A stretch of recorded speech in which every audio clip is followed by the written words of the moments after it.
Selamat sejahtera. Kami dari SJGT Berjebak Belaka ingin membincangkan tentang kimia dan biodiversity.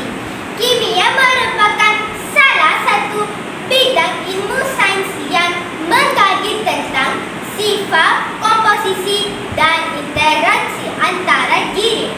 Semua bahan yang di sekeliling kita terdiri daripada bahan kimia. Aktiviti harian yang kita lakukan melibatkan tindak balas kimia.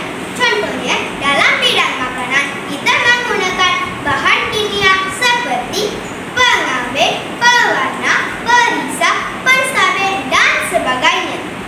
Bahan kimia seperti alkohol, kafein, perisap, pewarna, dan pengawet mengancam kesehatan sekiranya diambil berlebihan dan